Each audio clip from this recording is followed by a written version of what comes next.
Three, two, one, go. Welcome back, everybody, to the Triad of the Force podcast, a podcast from three Puerto Rican friends coming together to do deep dives into Star Wars and other nerd related media. This is our Mando Monday, and today we will be discussing the season 2 finale, chapter 16, The Rescue. And what an episode it was, guys. Oh my god. I actually rewatched it this morning, and it's better on rewatch because once you get rid of that tension of not knowing how it's gonna end, there's so much going on in this episode. I was blown away, honestly. It wasn't what I was expecting 100%, but it was very well done. So, what did you guys think first impression? I've seen it 3 times. Of course. Well, I had to see it a second time right you after probably, I first saw it the you first probably time. saw it I at was like, midnight. no, I actually did consider staying up to watch it because in Chicago, I'm back in Puerto Rico now. But in Chicago, it's at 4 a.m. in the 3 a.m. in the morning that it's live, and I considered staying awake, but then I was like, no, I have a lot of work to do, so whatever. No one's gonna spoil it for me because I saw it because I'm watching it at 9 in the morning. And so, but I had a lot of thoughts with the episode because, so, like you said, Nani, so many things happened, and some, someone showed up in dramatic fashion. There were very dramatic fashion. Yeah, very dramatic. There were lots of things I had to wrestle with. So, good episode. I really enjoyed it, but there are things that need to be discussed. Yes, I don't think we're gonna get dislikes in this episode. I think we might. But there were issues I had, but there were issues. A really solid finale, especially with the future of Star Wars TV. So we'll discuss. Mo, what did you think? I thought it was probably the best episode of the whole season. Wow. Between this that is one praise. Between this one and the tragedy, I feel like they hold the ground for some reason. Everything was so seamless and just it felt like organic. I think it was the episode that felt like everything that was happening for a reason, and it was executed in itself that way. So I've loved the tension. There was always like what's gonna happen next, who's gonna run into who. The whole like different like groups doing their whole like tactic, and then Mando doing its own like solo quest. It was just kind of, I loved all of those aspects and the little like nuggets of chicken nuggets of awesomeness. It kind of slammed open the door for more storytelling. Not only that, I feel it's like first they left a lot of like breadcrumbs to not only those that look at little details, but to those that know like the deeper lore of Star Wars can relate to. So that's what I liked about the episode. Awesome. So Goose, our general talker, run through the episode. Go. I will try to make this rundown as quick as we can so that we can go into the meat of the episode as quick as possible. So the episode basically starts with with Dr. Pershing in his Lambda class shuttle, which was nice to see come back on screen. And Slave One is space pursuing glasses. It with space glasses. I love it. In fact, only the second character in Star Wars media to be wearing spectacles. The first one was the old guy and with the Ewok adventure movies. Anyway, they're pursuing the Lambda shuttle that carries Dr. Pershing. Then Boba Fett has an ion cannon because, of course, why wouldn't he? And disables the Lambda class shuttle. They board the ship, and then there's two Imperials, one that's not committed to the cause, and one that is very committed to the cause. He gets, the one that's not committed to, being Imperial gets shut down by his co-pilot, and then he's holding Dr. Pershing at gunpoint. At which point he starts talking to Cara Dune, played by the actress who will not be named, and he's mentioning how he was at the Death Star and how millions of people died on both Death Stars, and that ridding the galaxy of terrorists by blowing up Alderaan was a small price to pay. And at this point, Cara Dune is a little upset that he minimized the tragedy of her people. A little upset only. And guns him down. Mm-hmm. Uh, Very New Republic, new Very New police going on. yeah. Oh, shit. Okay. And then after that, Dr. Pershing becomes a really willing participant and lets them know of like all the weak points and where all the locations that they need to be aware of in the Imperial cruiser are. And with this new information, Din decides that they need help. And they go to a planet that I'm not sure if the planet was named or if we know the name of it, but whatever, with these big factories blowing smoke. And what do we see when they land?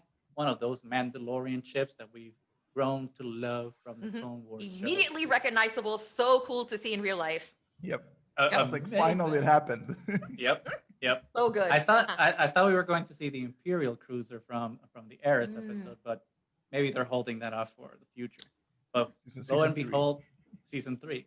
But then they go into, surprise, another cantina. And who do they find there but bo-katan and Casca Reeves having a drink? There's no time for pleasantries. No time for pleasantries, and they just go straight to business. Again, the question of Boba Fett's Mandalorian status is brought up by Bo-Katan, which was so interesting, especially since we thought that question was settled in the tragedy. But keeps going. There were some really good, fun jabs at like his cloneness when she called Jango Fett the donor, and I've heard your voice 1,000 times. I thought that was great. It's like that was really cool, tense moment. And then when Casca Reeves tells him that I didn't know sidekicks were allowed to talk, which was like girl, you're a sidekick. Like, you're a sidekick. Yeah. But then Boba says like the most fun quote ever in Star Wars. Let me see if I can find it. Isn't that calling the quack calling the stifling slimy or something like that? It was fantastic. That's so cool. And then they get into a little squabble. A little squabble. Yeah. Which I appreciated that they ended it in a stalemate. Yes. But it was fantastic because it's like both using the flamethrowers against each other. Yep. It's like, dude, stop. I don't know if that's how fire works. If it just fire can stop it repels itself. I don't know. Yeah. I'm not sure about the physics. Yeah. It looked good though. Star Wars. So, who cares? It's a myth. It's myth. Exactly. Physics storytelling doesn't count. Exactly. Yeah. Kind of make a long story short, then they do the assault on the cruiser. They pretend that the Lambda shuttle is being attacked by Boba Fett, who does some very nice lines against Bo-Katan. It's like, don't worry, princess. Just make sure your shields are up, and I'll put a show on for you. I do love that he calls her princess, like from the beginning. Yes. It was, but I like that he called her princess in a snarky tone. Like, like, who do you think you are? Princess. Yeah. Amazing. Yep. They crash land in the Imperial Cruiser Bay, even though technically. Oh, and I actually read that those scenes of like them shooting out the TIE fighters was an homage to Battlestar Galactica, which Katie Sackhoff was in, and Battlestar Galactica is awesome. Anybody that hasn't watched Battlestar Galactica, go for it. It was really well shot. I mean, TIE fighters look awesome to begin with, but that just look of them like bringing them out, and you can actually see the pilots inside and everything, and the way they're shooting. It was just fantastically done. So sorry, continue. Were those pilots just waiting there just to be deployed? Just sitting in the TIE fighter, like is that the 8 to 5 just sitting there like, let's sitting there waiting for action. Let's wait to be deployed. Yes. That's where they sleep too. Those are their apartments. But whatever, they crash land into the bay, and then it's just action from then on. Bo-Katan and the rest of the ladies of the show go on a attack spree where they just lay waste to everybody, and then girls get it done. Girls get it done, and then they went to the bridge. The actual squad. It was the great. Actual squad. Yeah. Go to the bridge and take control of the bridge while Din goes on a side quest of his own to go get Grogu, or the Baby Yoda, formerly known as the Child.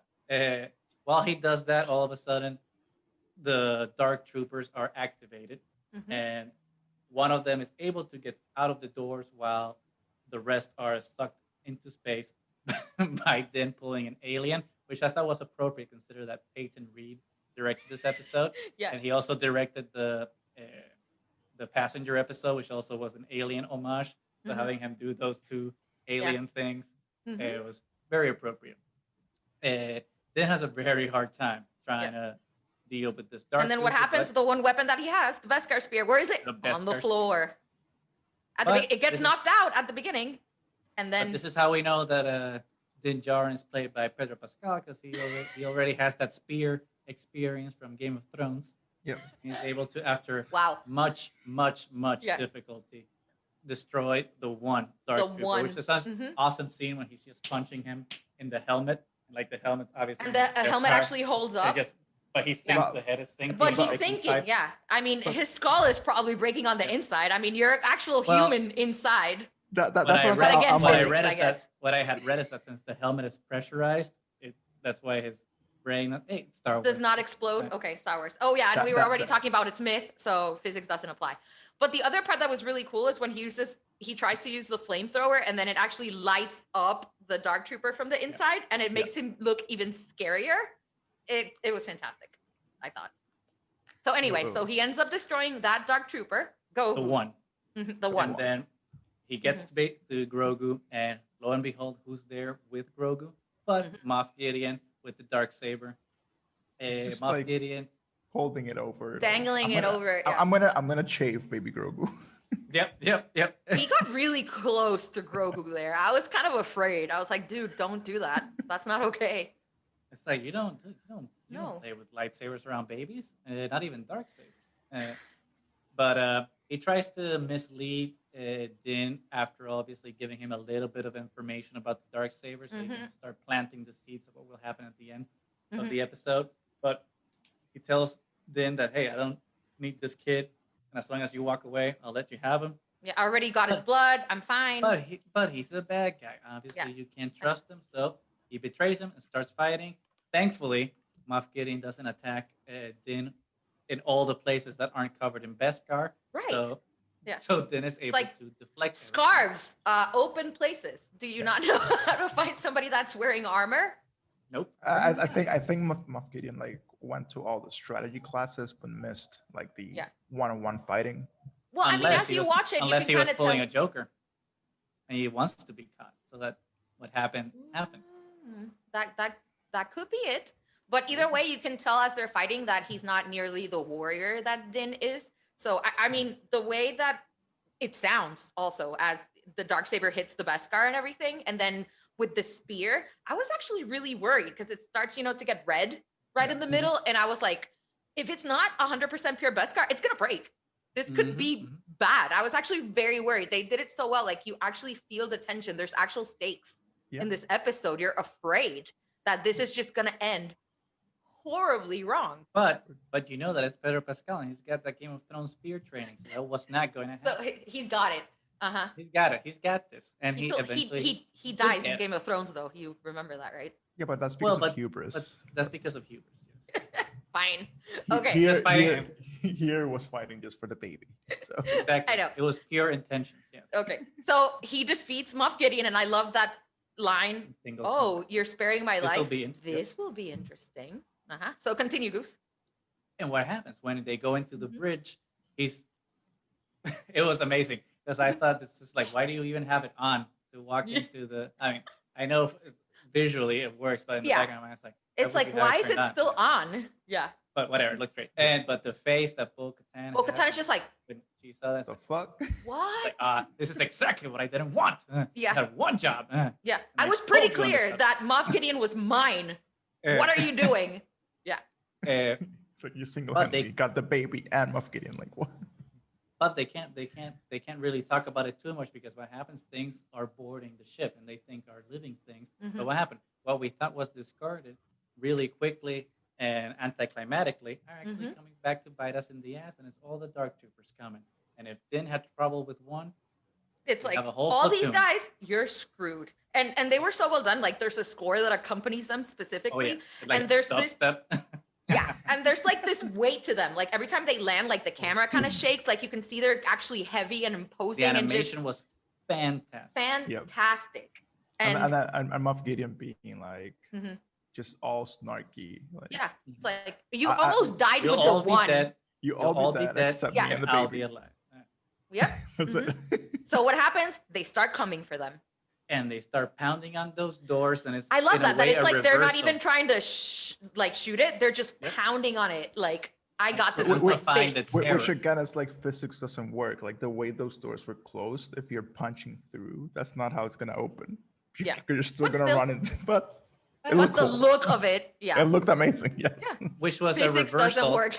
a Physics visual does not work. reversal of episode 1 in a way, because episode 1 you had Obi-Wan and Qui-Gon melt the door Melting at it. the back guys, and now you have like mechanical evil Mhm. instead of Trying melting to it with punch light, them through. with their punching the darkness. Yeah. So it's kind of a visual. It was fantastic. A And visual then they're nod like at- all inside, and you have this awesome shot of all of them just standing there with the waiting for dreams. background, of the glass and the stars all behind them, just like standing there waiting for death, basically. As a Do muff we- and just like laying like, pay me like one of your French girls, just like Yes, laughing. yeah. Should we stop at this point and discuss what I we've think seen because so then far? you get a little Because then crescendo in something the happens. score. Yeah, you get a crescendo in the score, and I remember thinking something's gonna happen. Something's gonna happen. What happens? Alarm starts blaring. Everybody looks back. What do you see in the background? An X-wing. An X. An And what X-wing. A single T65. X-wing. A specific X-wing, but still, you can't be 100% sure. Hosbando was like, it has to be Luke. I was like, it's an X-wing. We can't be 100% Yeah. sure. There's other people flying around with an X-wing. Wait. X-wing lands. They try to hail it. The X-wing, No response. whoever's in it, doesn't answer. Then you see a cowled figure. Well, but It has to be Luke. No, wait. It's, other Jedi wear cowls. It's fine. We don't know yet. Then lightsaber turns on. It's black and white at first, so you don't really know yet. And then suddenly, green lightsaber. It has to be Luke. With a gloved hand. With the gloved hand, the ungloved other one, so that you know on purpose. Oh my god, how awesome did that lightsaber look? It looked good. Although, did you guys notice that there was like one scene where they didn't add the special effects on the lightsaber? You can just see the glow stick. Oh, he's Really? hitting the... I didn't notice. Yeah. Like, I was watching. I'm like, wait, did they forget to? It's add just the a glow lightsaber stick. effect? Anyway, it looked awesome. The whole sequence was basically Darth Vader, Rogue One hallway scene Yep. with a The green lightsaber. inverse, And- the and- inverse of that scene. And kind of like the way it looked, thought was very Anakin. Yes. Like- Uh-huh. And like, with the uh, behind the yeah, back. the putting the lightsaber in the back and blocking the set.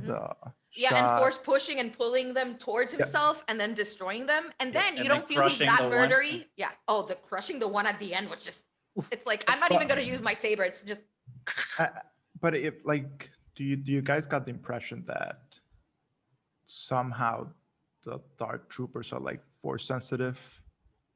because they knew. They felt that he They- was. they They felt it, stopped and- before it and- happened. And it's yeah. like they could sense the bigger threat. Yeah, and they Yeah, all changed possible. decision. Mm-hmm. Because it was and it was interesting because it was Grogu that first noticed them, then the Dark Troopers. Yeah. But then Moff Gideon actually noticed it. So like in the back of my mind, I was like, what if, because Moff Gideon made this like statement that the Dark Troopers were third generation. So I was like, what if Moff Gideon is like the first generation Dark Trooper? Mm. That with they the tried to huma- actually, the humanity part. the yeah. humanity part, but they're force sensitive because they're using bloods that Mhm. has M counts. I don't know, like that popped into my head. I was It's like, possible. oh, I mean, I did I- like I- that comment I about did- I the like- humans were the weak part. We Yeah. got rid of the human, made them into a Yeah. droid, and that's what's I mean, most effective. What you said reminded me of Sentinels, right? And X-Men. Yeah. And detect Oh, the X gene. yeah. So Mhm. these Dark Troopers can detect M count. M count. And they yeah. like Luke probably has a bajillion M count. He's like, Yeah. oh. Yeah, It's they're like just co- like com- attacking them, and as soon as Luke shows up, they stop Right. and turn around like, because yeah. nobody warned them. Oh, a next one came in. They just stopped and then Yeah. and it was so. And they like, to actually me, I was ask it, like, why did they stop? And you can Mhm. see them looking towards, like, you know, the bigger threat that Yeah. is Luke. And then added to that, it doesn't feel like he's so murdery because they're droids. So it's not like, you know, Darth Vader mowing everybody down. But I did have one concern. It was very Return of the Jedi when he attacks Jabba the Hutt's Mhm, palace, mhm. like full darkness. And they made a point at the end of Return to open his flap and show Open the it. white. Yep. And yep, this yep. time he was all black. So it's like Yep. this, Yep. is he still leaning towards dark side at this Mm-hmm. point? what's going on? What does it I agree. mean? You know, so I was a I little agree. worried. I think I think it's a nitpick, but I agree because I think they just did it because we have to make Luke look like he Yeah. looked in He Return looked of the badass. Jedi. Yeah. But I agree with you, Nani, because that's something I thought as well. Because there was a reason that Luke was dressed all in black for Return of the Jedi, because it's thematic of his journey. Because in A New Hope, he's dressed in white.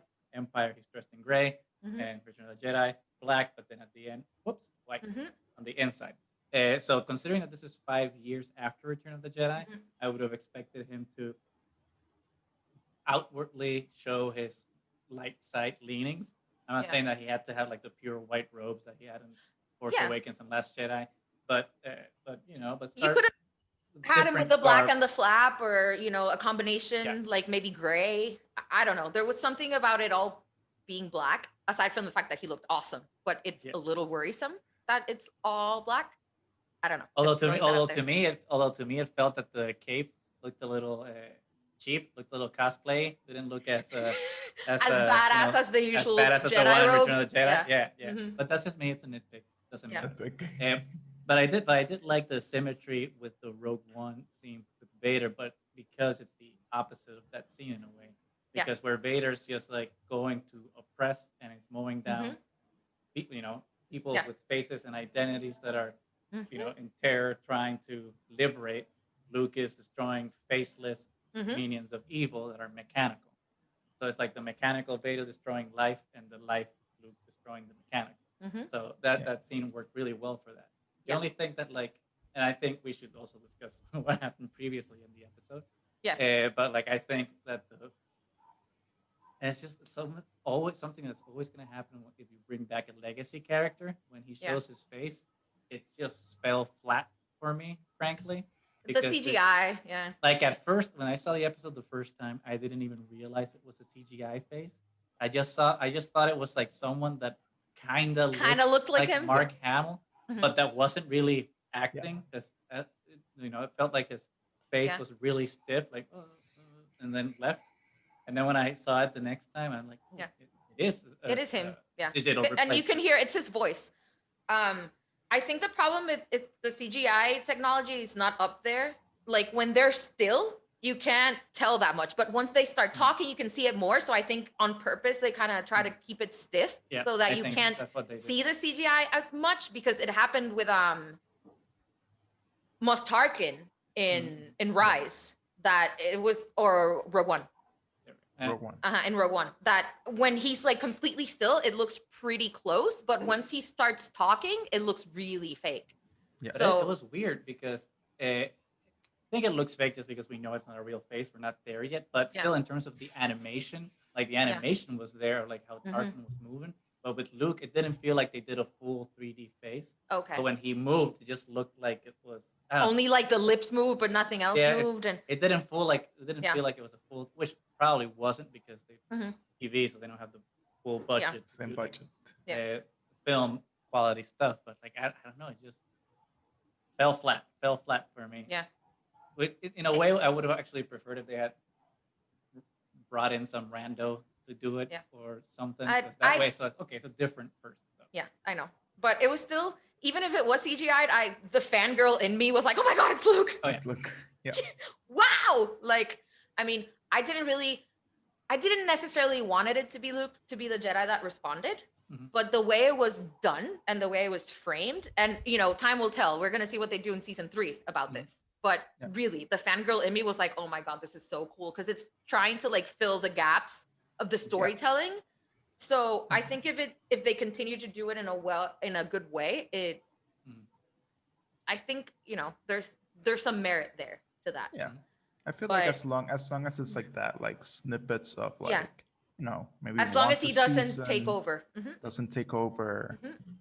like it shouldn't be. And I'm sure by the time next year comes around, they'll have better CGI and it'll look even better. I mean, this season already looked amazing. This season looked amazing. Compared some to of the season episodes, season 1 looked amazing. Yeah.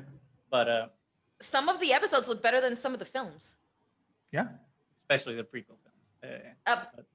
Yeah, that CGI does not hold up. Not at all. But see, this is one of the issues though that I have with the season though, and I think we'll talk about it more when we do like our full season recap.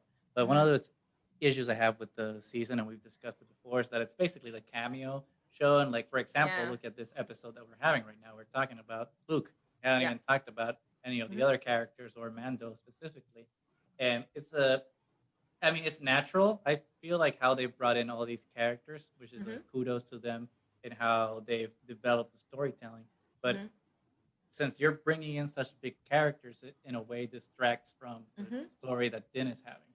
Because yes, what happened with Luke and taking Grogu affected Din's character dramatically, but because it was Luke, it overshadows what was happening Yeah. with Pedro Pascal's performance.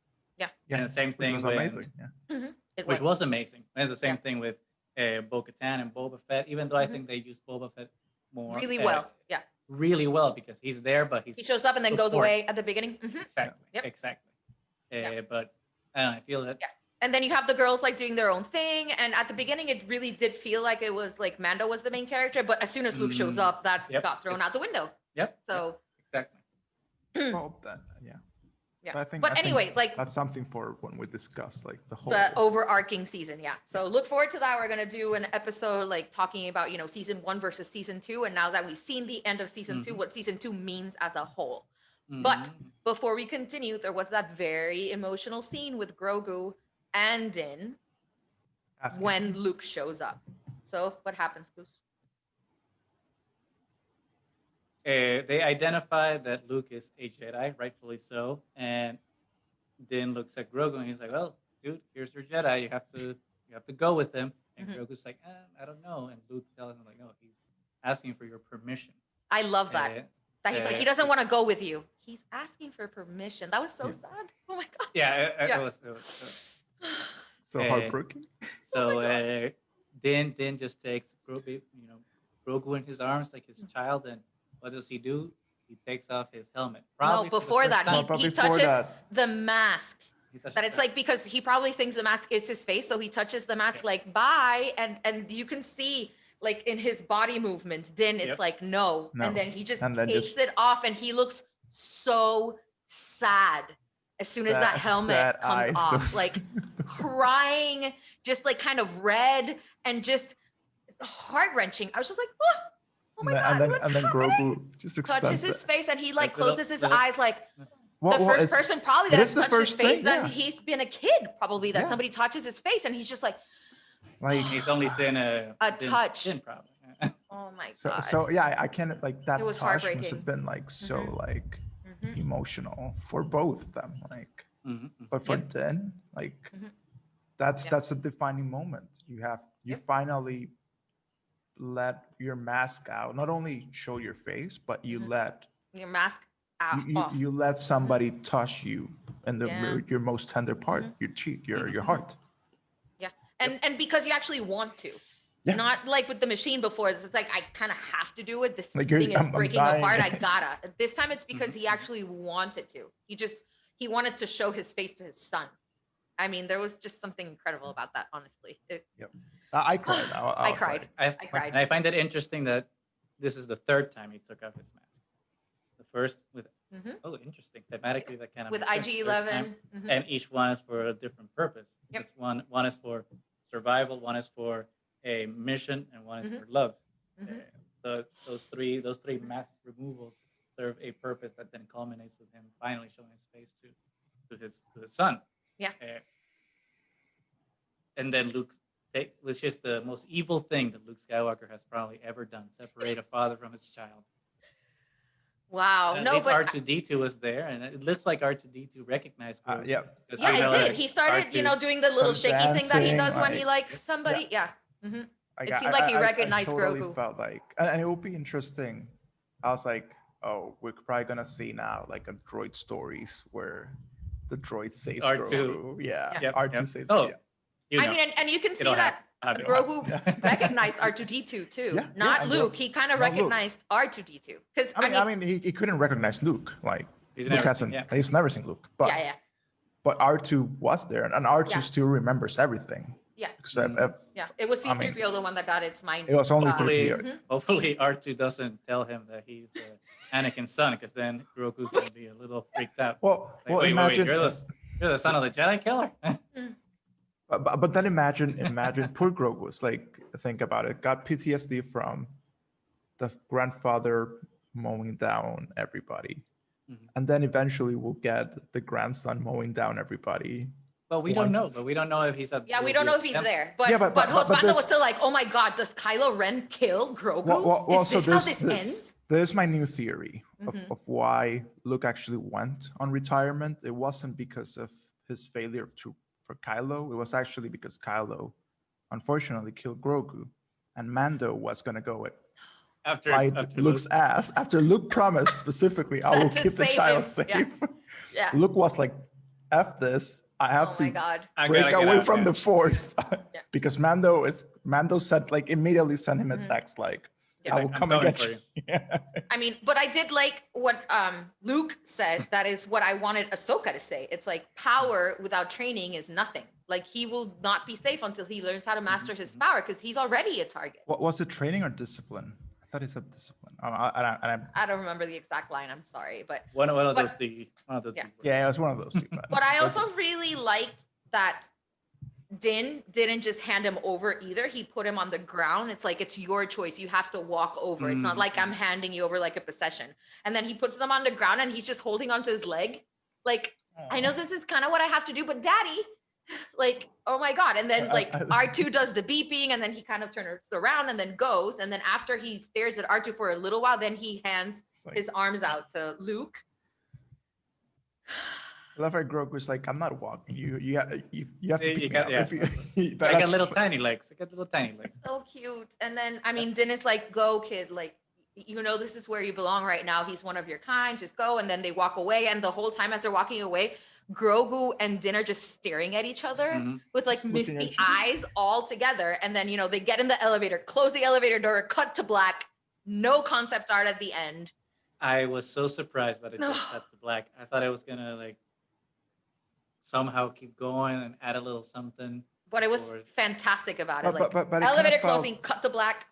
It felt like the ending also of like that cut to black and just them standing R2 Luke, like it felt like Empire Movies. at the end, like All of them together. all of and- them together, just like, you know, they're not, there's not the happiest of things that just happened, but you know, we're still together. Like it felt Yeah, like it felt Empire, like Luke yeah, and that was Leia like looking through the Luke, glass. Leia, and it- then it was just like Luke, Grogu, and then R2. Like Yeah. it was, I felt like that homage there. It also, in a way, felt, because of that framing, kind of felt like a series finale in a way, even though there's a lot of dangling threads, obviously. But it still felt like the end of the show, not the end of the season, which I find interesting, especially with all the shows that are coming out. And recently with the Rangers of the New Republic, Ahsoka, now that Boba Fett show that we'll discuss the post-credit scene soon. Book of Boba. The Book of Boba. The Book of Boba. That extra scene was fantastic. Makes it interesting how they'll move forward with the show, which hopefully, I think, in a way, the shows that'll be around Mandalorian will take the weight off of the Yeah. show, in the sense of like Mhm. having to shoehorn all these cameos, and like Mhm. Din can stand on his own while everyone else is like shows around him. Yeah. But we'll see, because again, like Luke stole the thunder. Stole the thunder this week Mhm. from like a very emotional ride for Din. Mhm. Because then now the question is, what happens with Din and bo-katan? Yep. That's the big dangling thread. And will Grogu return to Din at some point? Will he be like, I don't like this Jedi Academy, I gotta get out? I don't think Grogu's gonna die at the Jedi Temple. I think they do get reunited. Mhm. At least that's what I'm hoping. I have think the big thing right now, really, for Mando is going to be this issue now with Bo-Katan. So I haven't gotten to Rebels yet. So will you guys explain that to me? Because I thought it was a very Harry Potter. I have to win the Elder one for it to have power. Why does it matter that Mando has it if he's giving it to her? It was given to her originally, right? She didn't fight for it. I think it's one of those things that it's convenient based on the story. Mhm. And I think Dave Filoni is very aware of that, and they'll obviously explain it going forward, either like Mhm. in the show or some other media. But to make a long story short, Mhm. technically the rules that were established in the show technically are right. You have to win it by in trial by combat because Mhm. I always forget which Vizsla is the one that has this in the Clone Wars, but the character that Jon Favreau played in Clone Wars had the dark saber. But then Pray Vizsla? it's either Prey or Paz. I always forget. There's so Mhm. many Vizslas, I can't keep them straight. Yeah. Sorry, nerds. Sorry. Sorry. I have a real job Uh-huh. too. I have to remember stuff from my real job. Anyway, but Maul defeated him and then took the saber in combat from him. Okay. And if I'm not mistaken, I think Sabine did as well. But I don't I know. think It's one of those things. It's just like, Sabine took it from Maul on that cave. It's one of those things that the oh, she stole it from him. She didn't. No one Yeah, defeated Maul. she didn't defeat Maul. She stole it from Maul. Okay, I didn't Which remember. is I didn't why remember like that gap. which is why like I think a faction still thinks like Maul is the leader, Mm. like because he was the one that the originally one that won won the saber. Mm. But I mean, it's kind of like Goose says, like it was like it's convenient. Like it's like Mhm. they can all agree in there, like, oh yeah, Bo-Katan won the saber. Ooh, like we don't have Who else to. is gonna know that Yeah, who you else is didn't gonna win know? it? It's Yeah. a tiny group of people. Mhm. I And think that- it's an honor thing at this point because the theory that I've been reading, Yeah, online, it might I just tend to be agree her. with it, is that she had lost it to Gideon in some Mhm. way, or she had lost her authority because they found out that she didn't win it in combat, and we know that Mandalorians are superstitious and very adherent to their traditions. And since she hadn't won it in combat, maybe she lost her credibility. So now she's like, okay, well, now This time I need the have to, credibility, so that I especially can- when it's another Mandalorian now that has it, not But- Moff Gideon. But it's kind of it defeats the purpose as well. Like I see it as an internal thing for them, but Moff Gideon said, it's not the item, it's the story that matters. The story that matters. Mhm. They are what 5 people in Yeah. there. They can make whatever story they want. Like it's not True. like But I think it might be what Goose was saying too. It matters to her. Like Yeah, it's just an she internal. knows. Yeah, She knows. She didn't win. knows that she didn't win it. So it's gonna like Yeah, to her it'd be twice. like cursed. Yeah. Like And I'm to her, viral with basically, this. especially if another Mandalorian won it, it's like, does Din actually have the right to the throne now? He doesn't technically. want it, but He's technically Jon he Snow has at it this now. point. Well, I don't yeah, know. well, and then then it's then just becoming like King Arthur. Oh, you don't want it to be the king, but now you are. Like He you has got the sword, Excalibur. you got Excalibur, you got the dark saber. Like, Mhm. Yep. So it's interesting to see what they're gonna do with that moving forward. So we'll How get much to they're gonna see show of- Mandalore, maybe season 3. which is probably why they took Grogu out of the equation to focus on the Mandalore arc. Yeah. And then I mean, while that Grogu- takes if they're gonna do that and just actually take him out and not have him in season 3, that's a ballsy move like this. No, I don't think their golden goose of marketing. Yeah, I don't think he's gonna be gone I completely. think it's gonna be we're gonna get like 2 stories running. Like we Mhm. might get like Lord of the Rings Mando type of story. thing. Yeah, Yep. and then like Separated. separated. Mhm. We get like Grogu training with Luke or something, or R2. I'm not sure if I would like Luke to have a storyline. Well, I mean, clearly he's been shoehorned into the story, anyways. Which I think they're probably trying to somehow make the They're probably trying to do what the Clone Wars series did Mhm. to the prequels. Kind of with- bridge the gaps. bridge the Mhm. gaps with Yeah. just at least Because this with three this, the main- Ahsoka show and the Kenobi show, I think they really are trying to bring a lot of those storylines Yeah. together. And I I think think they're- in Favreau we should trust because he basically built the MCU from nowhere, and now he's trying to do the storytelling. And if it's done in the right way, when you don't like kick anybody out completely, but kind of tie things as he's doing Mhm. so far, I think it's gonna be a ride to watch Mhm. this. So I think we should wait. We should not be overly Oh, critical. of course. That's why I'm like I like this episode. Mhm. I think the comments I have for the season as a whole, I reserve them. I don't for think the other season- episode yeah. and just talk about I it don't, as I a don't whole. think Yeah. as a whole might Yeah. not. It doesn't work as well, but as Yeah. a single episode, Yep. it brought up like I think it's brought every element of what made at least season 1 good and season 2 like shine. You get like the cameos, you get Yeah. the Din and Grogu relationship, you get Yeah. the bigger story that's going on around, but you Mhm. also get the emotional inner Yeah. stories Yeah. that Mhm. happen between the characters. It So was very emotional. Yeah.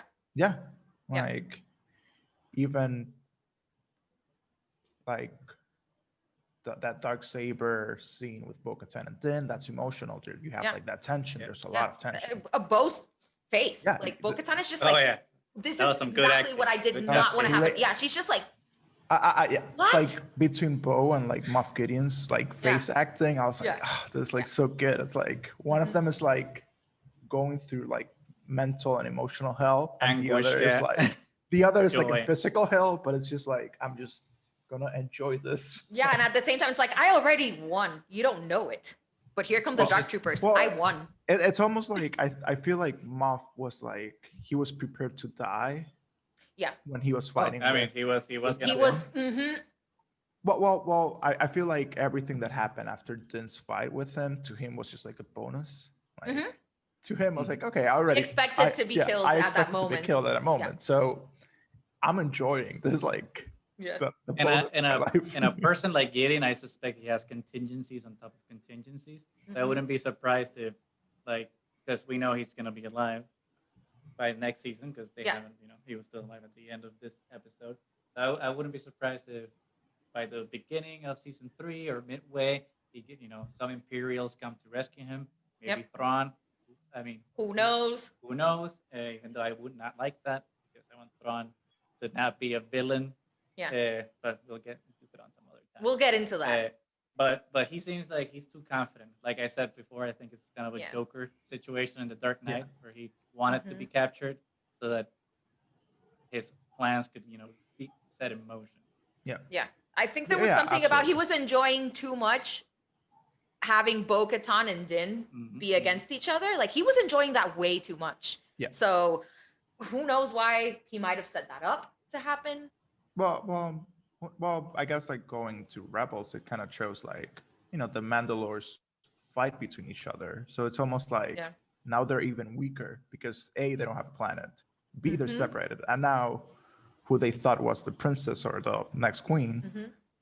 doesn't now have the, And now you have a foundling and you have who a isn't foundling. technically a Mandalorian, has From the some dark cult, saber. Yeah.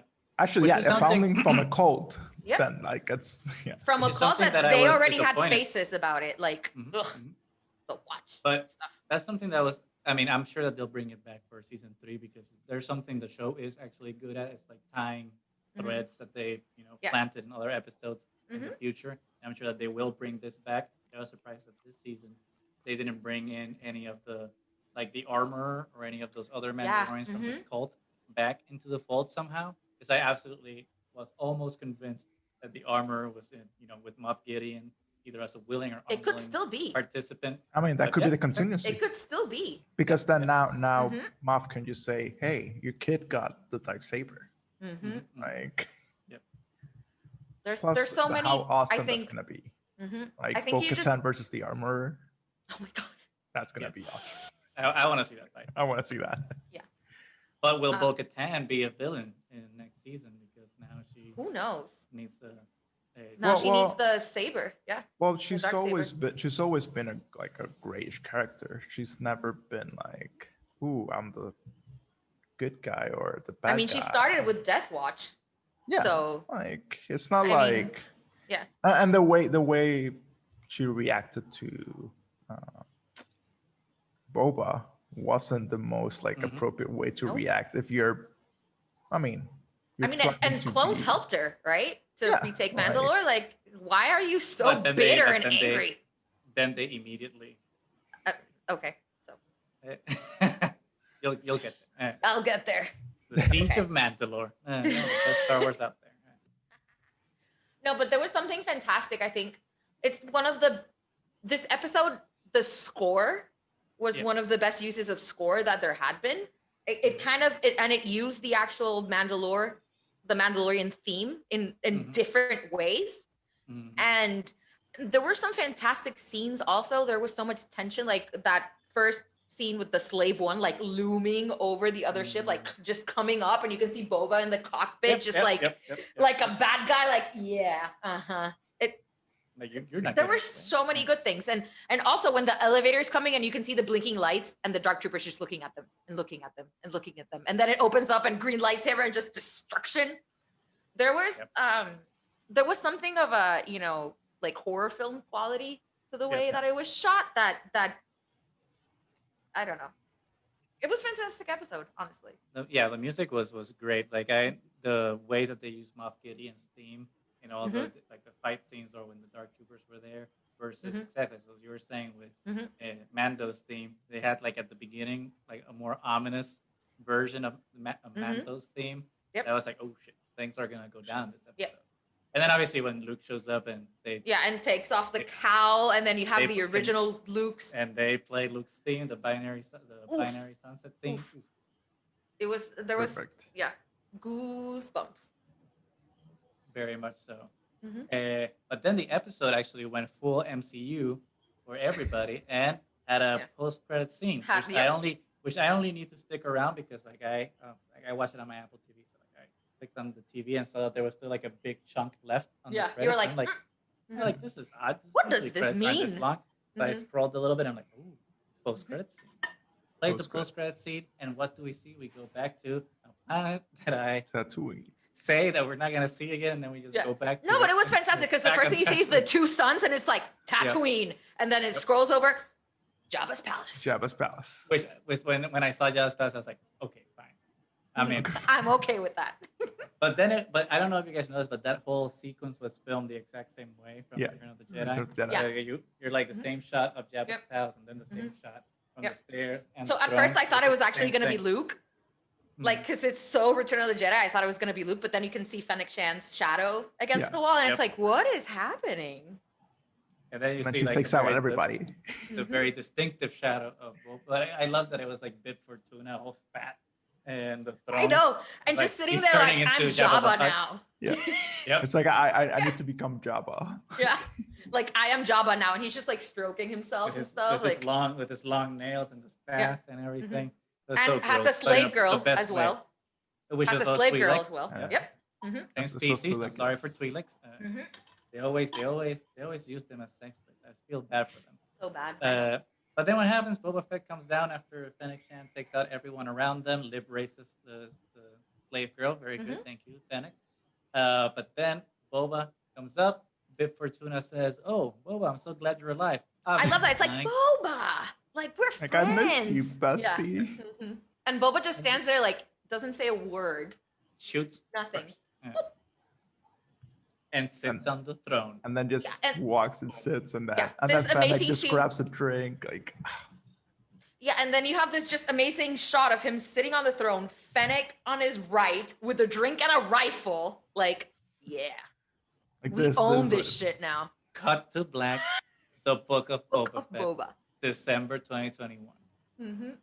Which I had mixed reactions towards. I don't know what your guys' thought were, because for me, Boba's story I thought was going to go in a completely different direction, based on what was happening in this season with him being honor bound and all the things I saw. I thought he was going to become the mentor, mythically to Mando, and was going to have an expiration date, either on this season or season 3.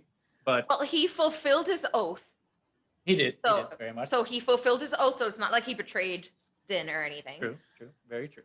I kind of want to see what the point is to him. Why does he want to have Jabba's throne? I mean, he was, for however many years in the desert doing nothing, and he had no apparent intention to do anything about it. And then suddenly it's like, I was betrayed. You pushed me into the Sarlacc pit. I'm taking the throne of Tatooine, but why? I want to know, Hopefully the show has flashback scenes too, so it's playing. So we can see what actually happened. Yeah, because otherwise, how he got out, why he saved Fennec Shan, why is she so loyal to him and in on this plan? Why he didn't go to Maspelgo and get his armor? Because he knew From the beginning. Vanth, Mhm. he knew Vanth before. Had it. So, like, why Mhm. didn't he just go and Mhm. get it? Yeah. So, So many questions. Obviously, I'll many watch questions. Oh, Of that's course. that's why you have Obviously, to of Of course, put we're the gonna Boba watch Fett. it. We're gonna learn the secrets. Yeah.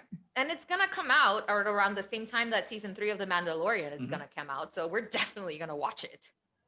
So does that mean we'll have to do 2 episodes of reaction videos? Probably. Stick around and find out. Next year. Next year. Next year is gonna be If you- intense. If you There's- if you, Yes, but in the best of ways, though. Yes, definitely. I mean, it really has, I think, opened up the door to so much storytelling now that you can do. Mhm.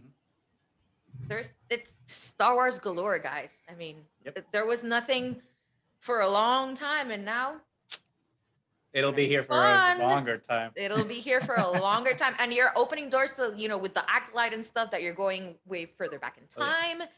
And tying things up with the Clone Wars stuff, with the Ahsoka show and the Obi-Wan Kenobi show. I mean, there's like so many things, and Mhm. I think there will be a lot of filling in of those gaps that we Yep. have between the films.